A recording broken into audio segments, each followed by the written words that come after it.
Grandes Doctrinas Bíblicas.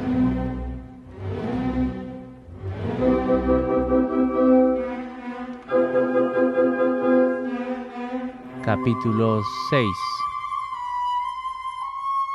Los atributos de la personalidad absoluta de Dios. Al reanudar nuestra consideración de la gran doctrina central de Dios, recordemos que hemos visto que la existencia de Dios no se argumenta en las Escrituras. Su existencia se presupone. Más aún, vimos que podemos deducir de las Escrituras que Dios es cognoscible, pero incomprensible. Podemos conocerlo, pero eso no significa que podamos conocerlo completa y exhaustivamente. Y luego pasamos a considerar algo sobre el ser y la naturaleza esencial de Dios. Mencionamos su infinitud, su espiritualidad, su personalidad y la esencial unidad de la existencia de Dios. Pero afortunadamente para nosotros, la Biblia no se detiene ahí, va más lejos. Habiendo revelado que Dios en su ser y esencia fundamental es incomprensible, por la mismísima razón que Él se caracteriza por esas cualidades que acabo de enumerar, la Biblia pasa a decirnos más cosas sobre Él. Y obviamente, su propósito es que conozcamos a Dios y le adoremos de una forma más verdadera. Y esa es realmente nuestra razón para considerar esta gran doctrina de Dios, porque a menos que entendamos lo que la Biblia nos dice sobre Dios, nuestra adoración nunca podrá ser real. Nuestro Señor le dijo a la mujer de Samaria: «Vosotros adoráis lo que no sabéis». Juan 4:22. Creían conocer a Dios, y de la misma forma el apóstol Pablo le dijo a los atenienses: «Al que vosotros adoráis pues sin conocerle, es a quien yo os anuncio». Hechos 17:23. Estaban adorando a un Dios desconocido. Aunque podamos decir que creemos en Dios y creamos que le estamos adorando, no necesariamente estamos haciéndolo. Y nunca podremos adorarle verdaderamente hasta que adoremos de la forma en que el Señor enseñó a la mujer de Samaria. Dijo: «Dios es espíritu, y los que le adoran en espíritu y en verdad es necesario que adoren». Juan 4:24. También dijo: «Porque también el Padre tales adoradores busca que le adoren». Juan 4:23. No estamos enfrascados en una simple discusión teológica. Quiero continuar recordando que nuestra intención es esencialmente práctica. Todo el propósito de estas consideraciones es que podamos aprender cómo adorar a Dios y cómo ser verdaderamente pueblo de Dios. Dios se ha rebajado y ha condescendido en encontrarse con nosotros, y Él se ha complacido en otorgarnos una mayor y más detallada revelación sobre sí mismo. Estas revelaciones adicionales se suelen dividir en dos secciones principales. La Biblia nos dice algo sobre los llamados atributos de Dios y también nos da ciertos nombres por medio de los que Dios se ha revelado. Los grandes teólogos y estudiosos de la Biblia en el pasado, especialmente en la Edad Media, en los tiempos de la Reforma y en el siglo XVII, dedicaron gran parte de su tiempo a discutir cuáles habían de tomarse primero. Esta es una discusión muy interesante, pero no se puede resolver definitivamente. En última instancia, se convierte en una cuestión de preferencias y de elección personal. En lo que respecta a este estudio, creo que debemos tomar primero los atributos y luego los nombres. Estas son mis razones. Me parece que nuestro enfoque de Dios debería ser algo parecido a esto. La Biblia nos revela que Dios se encuentra en una gloria a la que ningún hombre o mujer jamás puede acercarse, en una luz que es completamente inaccesible. Esto es Dios. Dios en su naturaleza y ser fundamentales. Lo que hay que decir a continuación, obviamente, es que hay ciertas cosas que caracterizan a Dios, que Él se ha complacido en revelarnos y que son sus atributos. Pero Dios se ha acercado a nosotros aún más, nos ha dado ciertos nombres de sí mismo, y el propósito de esos nombres es acercarnos a Dios aún más, para que no quedemos perplejos y desconcertados, sino que conozcamos lo que Dios ha dicho sobre sí mismo. Esta es mi razón personal para ver los atributos antes de entrar a considerar los nombres de Dios. Y de nuevo recordamos que dependemos por completo de la revelación bíblica para el conocimiento de ambos. Pero como puede verse, estamos empezando a descubrir que la Biblia no es sino un gran libro en el cual Dios le ha agradado revelarse. No podemos escaparnos de la revelación. Es Dios mostrándose a sí mismo, manifestándose, para que podamos conocerle, para que podamos adorarle, para que podamos tener comunión con Él. Una vez más tenemos en mente el mandato de descalzarnos porque la tierra que estamos pisando es tierra santa. Una vez más nos recordamos a nosotros mismos que Dios no es un fenómeno que hayamos de investigar y que cuando nos acercamos a los atributos de la gran personalidad eterna de Dios, estamos lo más lejos que se puedan imaginar de los procedimientos de disección científica. No, simplemente tomamos lo que Dios se ha complacido en decir sobre sí mismo, tomamos nota de ello, intentamos tenerlo en mente y humildemente y llenos de adoración y alabanza le damos gracia por su condescendencia. Comprendamos por tanto que el análisis no debe ser el tipo habitual de análisis científico o lógico. Temo desviarme en este punto, porque la mente, a pesar de ser un don de Dios, a causa de la caída nos puede resultar muy peligrosa. Quiero dejar esto muy claro. Permítanme expresarlo de esta forma. Normalmente pensamos en el análisis como algo parecido a esto. Al analizar una flor, le arrancamos los pétalos y los estambres, los contamos y anotamos y al final no nos queda nada. Ese es nuestro concepto habitual del análisis. Pero ahora no vamos a hacer nada remotamente parecido. Dios se ha complacido en darnos esta revelación para que tengamos alguna clase de concepto de Él. De modo que estas no son partes separadas que formen un todo. Son aspectos de Dios, visiones particulares de Dios, y si puedo emplear un término así, retratos de Dios. Pero no existe ninguna división de la personalidad. Mientras estemos obligados por la insuficiencia del lenguaje a hablar de análisis, recordemos lo que estamos haciendo. De esta manera, empezamos por considerar algunos de los atributos de Dios. Y por atributos me refiero a alguna de las perfecciones de Dios, o expresado de otra manera, alguna de las virtudes de Dios. Pedro dice en su primera epístola, para que anunciéis las virtudes de aquel que os llamó de las tinieblas a su luz admirable. Primera de Pedro 2:9. El cristiano debe mostrar los atributos de Dios, estas perfecciones, estas excelencias de Dios. O si prefiere, esta es otra definición de los atributos de Dios.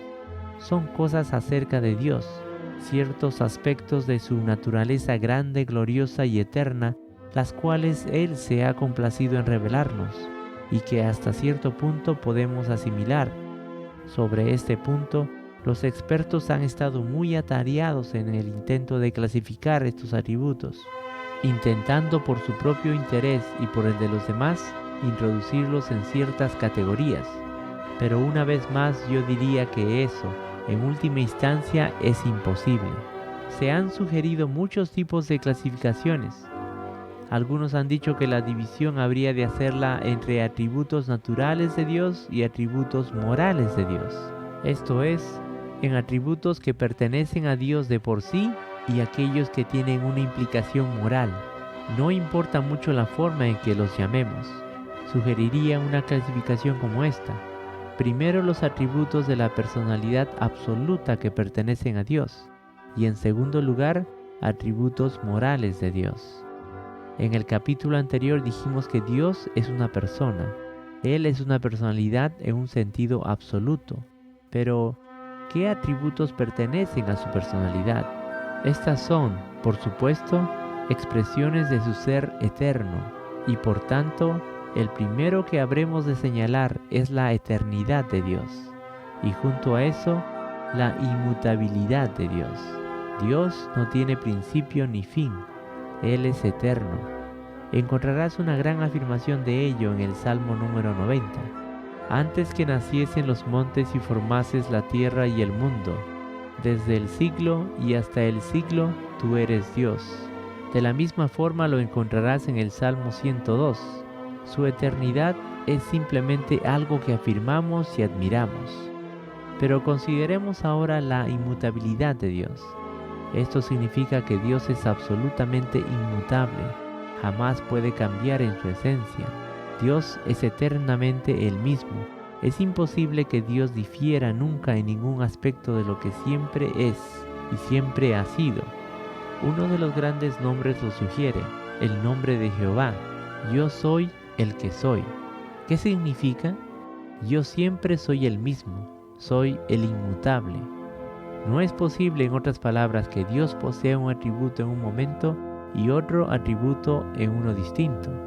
Creo que podrás ver de inmediato la importancia de recalcar eso, porque nosotros mismos somos muy variables. Un día somos una cosa y otro día otra.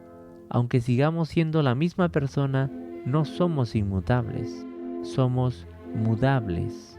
Pero eso es inconcebible en Dios. Dios, en su absoluta perfección, siempre es el mismo. Santiago hace una gran declaración sobre esto cuando habla sobre Él, Padre de las luces, en el cual no hay mudanza ni sombra de variación. Santiago 1:17. Ese es Dios en su naturaleza y en su carácter. No solo no cambia, sino que no puede tener ni tan siquiera la posibilidad de cambiar. En este momento pueda que alguien quiera hacer esta pregunta. ¿No nos dice la Biblia que Dios se arrepintió de ciertas cosas? ¿No leemos en Génesis 6:6, y se arrepintió Jehová de haber hecho hombre en la tierra? ¿No nos da la impresión de que Dios se arrepiente en el libro de Jonás, cuando no destruyó la ciudad de Nínive? ¿Cómo se puede decir al mismo tiempo que Dios es inmutable e inalterable, y aún así decir que la Biblia habla sobre el arrepentimiento de Dios? Porque el arrepentimiento implica cambio de opinión. Y claramente la respuesta a estas preguntas es: el carácter de Dios nunca cambia, pero su proceder con las personas sí cambia. Lo que estamos afirmando y lo que la Biblia afirma en todas partes es que Dios, en su carácter, en su ser, es eternamente el mismo, pero obviamente en su relación con los seres humanos cambia su proceder dependiendo si se arrepienten o no. En otras palabras, cuando empleamos un término como inmutabilidad, debemos tener mucho cuidado de no negar la personalidad de Dios, como alguien lo expresó una vez y creo que muy bien. La inmutabilidad de Dios no es la inmutabilidad de una piedra. Una piedra es inmutable, nunca cambia. Una piedra siempre es una piedra y nunca será otra cosa, pero eso no es la inmutabilidad de Dios. La suya no es la inmutabilidad o el estado inherente de una máquina o un objeto. La suya es la inmutabilidad de la perfección absoluta. Debido a que Dios es personal en su relación con el hombre, varía en sus acciones. Ahora bien, esta es, y creo que estarás de acuerdo conmigo, una de las doctrinas más profundas y gloriosas de todas. En un sentido, no conozco nada más reconfortante en mi vida y experiencia cristiana que la doctrina de la eternidad e inmutabilidad de Dios. Por supuesto que para el pecador es una de las doctrinas más aterradoras. En otras palabras, Dios es eternamente justo. Dios es eternamente santo. ¿Hay algo más maravilloso, especialmente tal y como está el mundo moderno? ¿No es maravilloso y glorioso saber que Dios nunca cambia? Nosotros somos tan mudables, otras personas son tan mudables. Todo es mudable, cambiante, pero podemos tener la certeza absoluta de que Dios es siempre el mismo. Una doctrina elevada, es cierto, pero una doctrina práctica y reconfortante. Me gustaría continuar con ella, pero debemos seguir adelante. El siguiente atributo del ser eterno de Dios es su omnipresencia. Esto significa que Dios está presente en todas partes. Recordarás que ya hemos acordado que Dios es espíritu, por lo que cuando decimos que Dios está en todas partes, no hablamos en un sentido corporal. Es casi imposible asimilar estas ideas.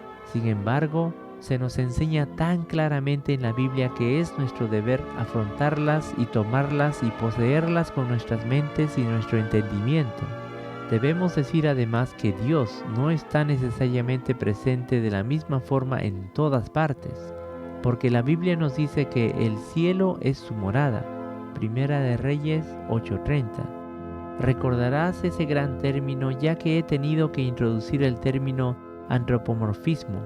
Estos términos son absolutamente fundamentales para darnos algún entendimiento. Debemos decir entonces que Dios está presente en todas partes y sin embargo hay algunos sitios donde Dios está especialmente presente. Debemos decir eso para salvaguardarnos del panteísmo que, como ya vimos en nuestro capítulo anterior, dice que Dios está en una especie de cautividad permanente en todas las cosas, pero niega su personalidad. Esta es la manera como la Biblia nos habla de la omnipresencia de Dios. Tomemos por ejemplo Jeremías 23 al 24. ¿Soy yo Dios de cerca solamente, dice Jehová, y no Dios desde muy lejos? ¿Se ocultará alguno, dice Jehová, en escondrijos que yo no lo vea? ¿No lleno yo, dice Jehová, el cielo y la tierra? Él llena los cielos, Él llena la tierra. Él está en todas partes.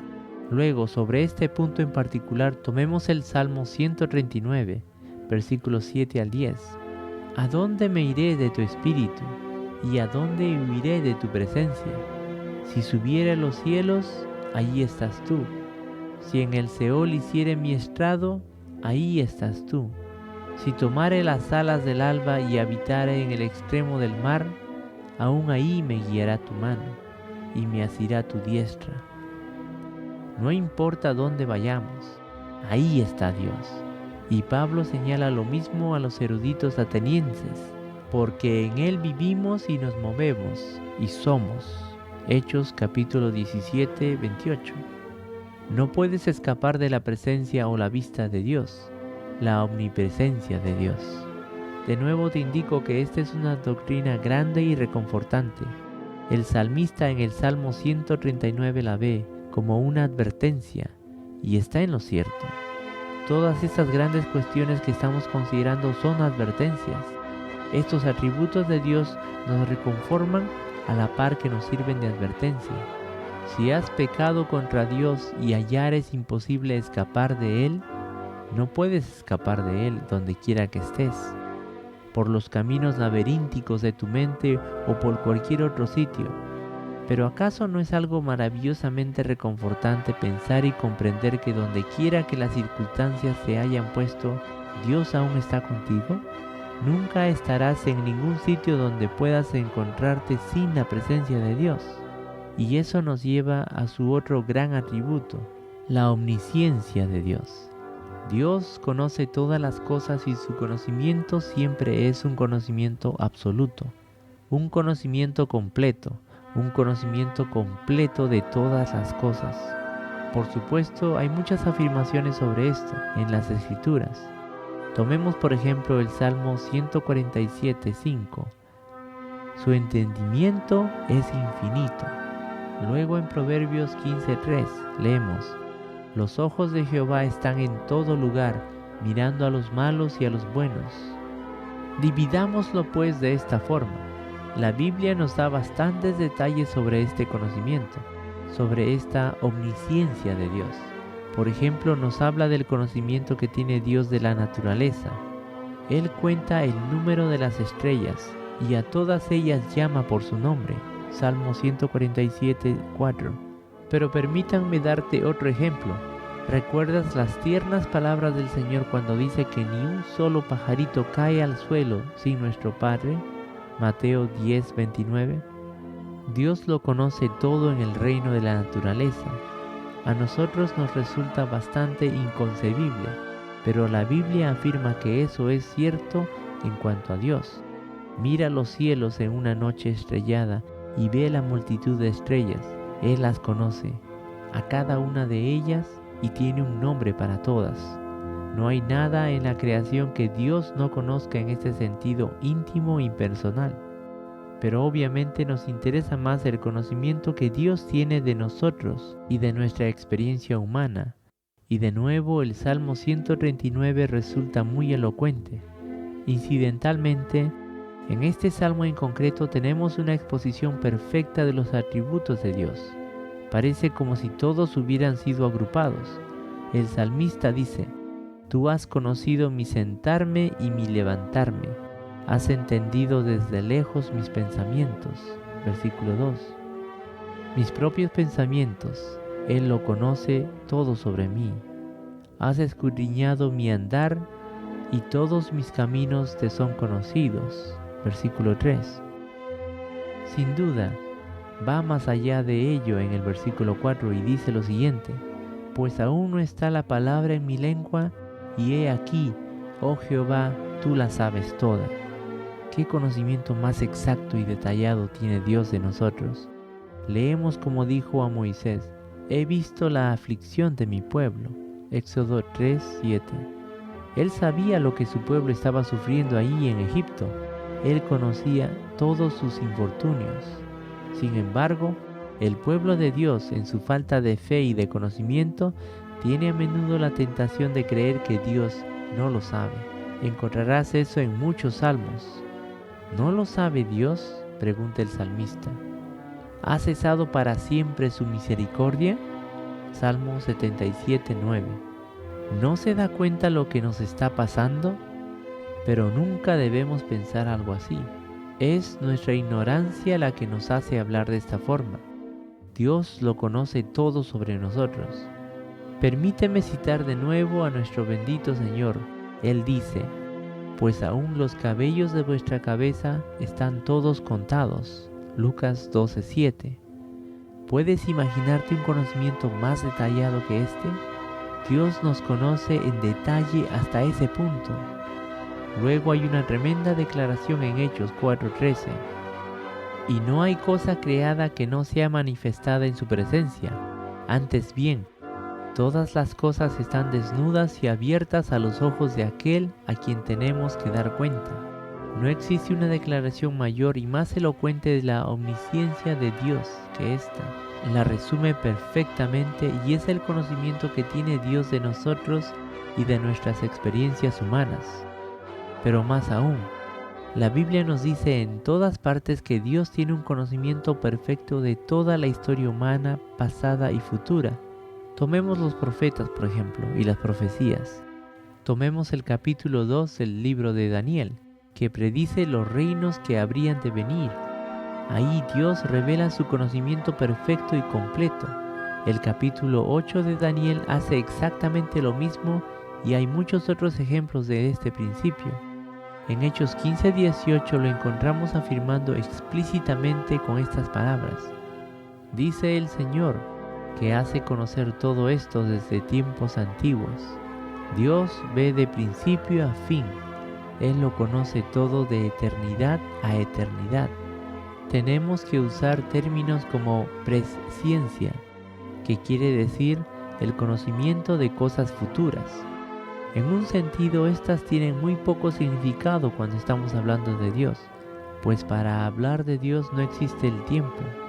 No hay pasado, presente ni futuro en lo que a Él le concierne.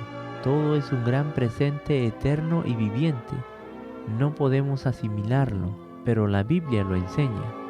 Vivimos en el tiempo y pensamos en esos términos, pero Dios está por encima del tiempo. Él está en la eternidad y lo ve todo como si fuera una sola cosa. De esta manera, no hay ninguna dificultad en hablar de la presciencia de Dios. Él ve toda la historia al mirarla. Él siempre está en ella. No nos sorprende pues que Pablo clame: «Oh profundidad de las riquezas de la sabiduría y de la ciencia de Dios». Romanos 11:33. Mención de la palabra sabiduría me lleva a otra subdivisión de este mismo apartado de la omnisciencia, porque en la Biblia leemos muchas cosas sobre la sabiduría de Dios, y la sabiduría de Dios es una parte, un aspecto de su conocimiento perfecto. Ten eso en mente mientras establezco unas pocas diferencias entre conocimiento y sabiduría. Creo que es esencial hacerlo porque estas dos cosas se mencionan a menudo en la Biblia. ¿Cuál es entonces la diferencia entre el conocimiento y la sabiduría? Creo que esta es una de las distinciones que con más urgencia se necesita en la actualidad. Si es que entendemos algo sobre el mundo moderno y sus sistemas educativos, diría que hemos errado porque hemos fracasado en extraer la vital diferencia entre el conocimiento y la sabiduría. Hoy en día estamos interesados en el conocimiento enciclopédico. Son los tiempos de los resúmenes, las colecciones de conocimientos. Supongo que el hombre moderno sabe mucho más de lo que hubieran podido conocer cualquiera de sus predecesores. Sí, pero ¿de qué carece tan obviamente el mundo moderno? Permíteme indicar algunas cosas sobre las cuales reflexionar. Primero, la fuente del conocimiento es el estudio. La fuente de la sabiduría es el discernimiento. El conocimiento se adquiere estudiando, pero la sabiduría no se adquiere de ese modo. Las personas pueden estudiar mucho, pero no alcanzar sabiduría, porque carecen de discernimiento, porque carecen de la capacidad de ver.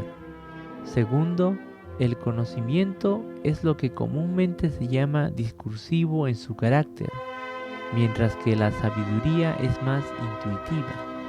El conocimiento se puede alcanzar por medio de la conversación y la reflexión, mientras que la sabiduría, en un sentido, es casi un don con el que se nace. ¿Comprendemos eso?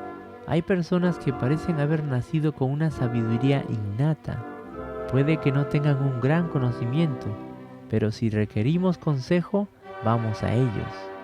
Hay personas que tienen una gran cantidad de conocimientos, pero nunca soñarías consultar su opinión, porque tienes la sensación de que carecen de sabiduría. Por ejemplo, encontrarás que muchos abogados pueden ser muy buenos en su práctica, pero muy pobres jueces, a pesar de sus amplios conocimientos de la ley. Las dos cosas son muy distintas. Luego hay otra diferencia entre el conocimiento y la sabiduría. El conocimiento generalmente es teórico. La sabiduría es siempre práctica. El conocimiento como tal no le preocupa la vida, solo está interesado en el conocimiento de las cosas por el simple hecho de conocerlas. Pero la sabiduría tiene un objetivo práctico. Es la capacidad de hacer uso del conocimiento que tiene, de aplicarlo, de llevarlo al nivel práctico.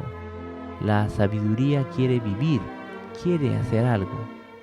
Mi última distinción es que en el conocimiento la mente actúa independientemente de la voluntad, mientras que la sabiduría se preocupa de que la mente actúe subordinándose a la voluntad. En otras palabras, la sabiduría es la mano derecha del conocimiento, y creo que estás de acuerdo conmigo en que esta clase de conocimiento es el que se necesita seriamente en el mundo moderno. Hay muchas personas muy instruidas, pero trágicamente carecen de sabiduría. La Biblia subraya la sabiduría de Dios. Dios aplica su conocimiento, lo lleva a cabo, y lo podrás ver de forma suprema en 3 aspectos. Puedes ver la sabiduría de Dios en la creación. Espero tratarlo cuando lleguemos a la doctrina de la creación. Pero hay muchas personas a las que les preocupa la hipótesis y la teoría de la evolución. Y lo que les preocupa, dicen, es que ven la similitud de un patrón en todo.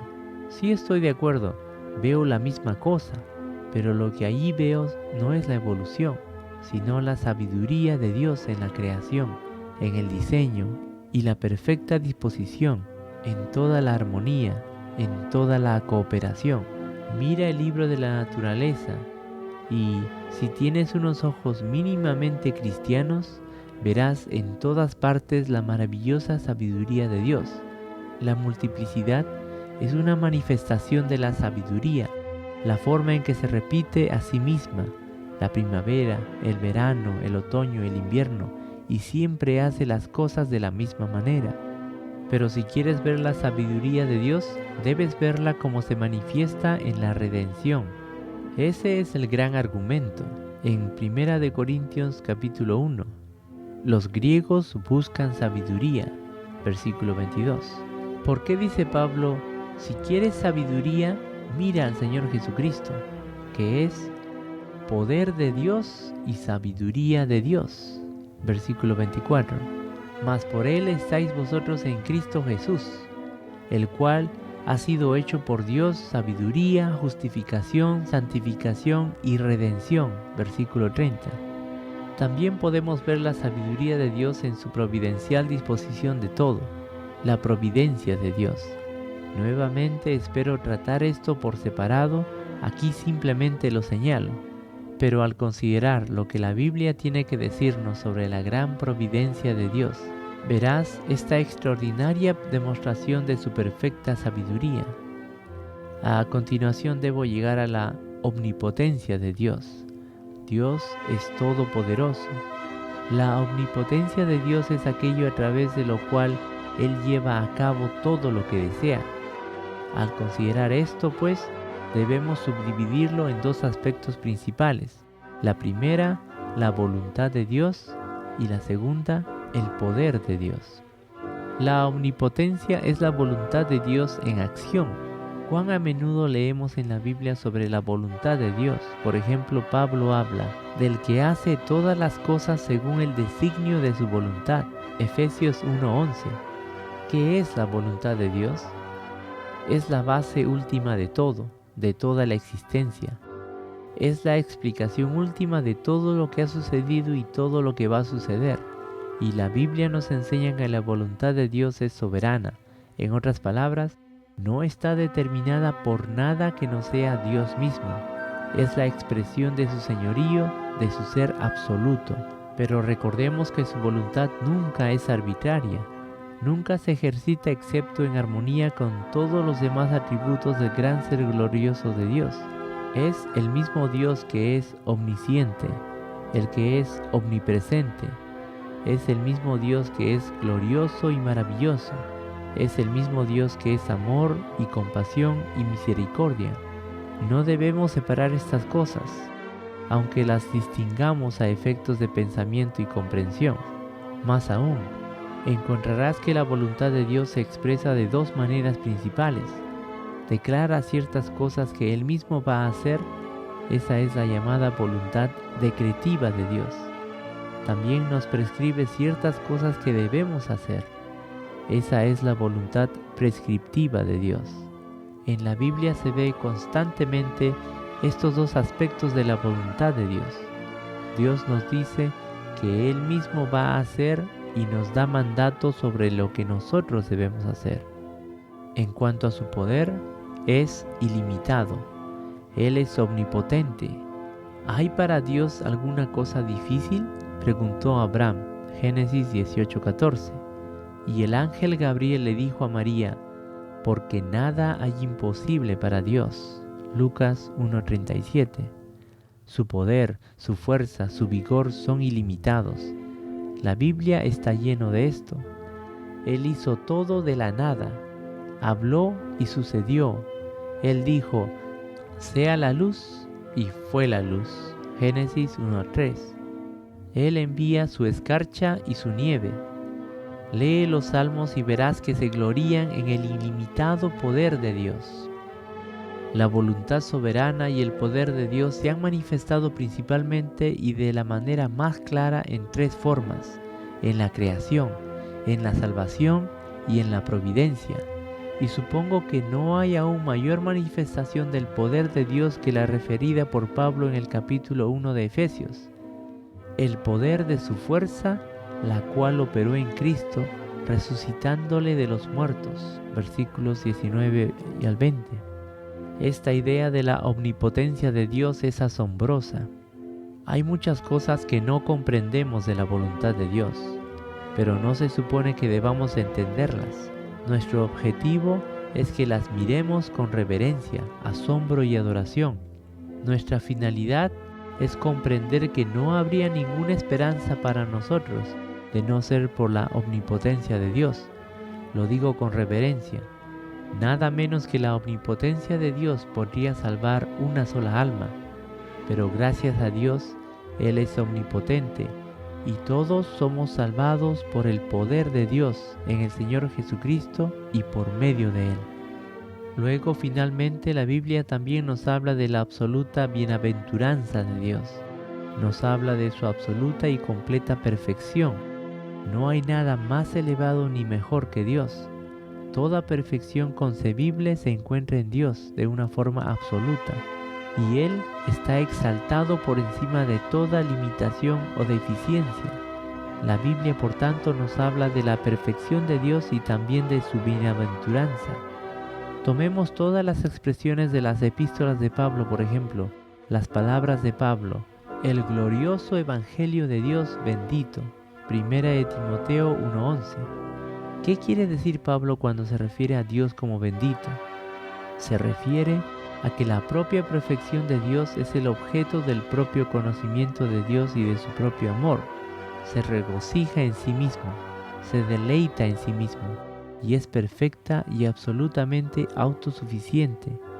Dios, según las Escrituras, se complace en sí mismo y en su propio ser glorioso, la bienaventuranza de Dios. La última cosa es la gloria de Dios, y esta es la forma bíblica de describir su grandeza, su esplendor, su majestad. Leemos acerca de la gloria de Dios llenando la casa, el templo, 1 de Reyes 8:11, y de la gloria de Dios manifestándose de forma atenuada a los ojos de ciertas personas. Esto significa que tenían alguna concepción de su grandeza, su esplendor, la majestad, el poder de su ser. Juntos hemos considerado pues algunos de los atributos de Dios. No hemos empezado a considerar los llamados atributos morales, solo hemos tratado de los atributos que pertenecen a su personalidad y ser esenciales. El considerar estos atributos debe darnos más deseos que nunca de postrarnos a sus pies y de entregarnos por completo y sin reservas a Él, comprendiendo que el mayor privilegio que jamás hayamos tenido es adorarle y tener comunión con Él. Hemos estado mirando al Dios bendito que habita en luz inaccesible, 1 de Timoteo 6:16, a quien nadie ha visto ni puede ver, y que bondadosamente se ha complacido en hablarnos de sí mismo. Démosle gracias, pues, y adorémosle.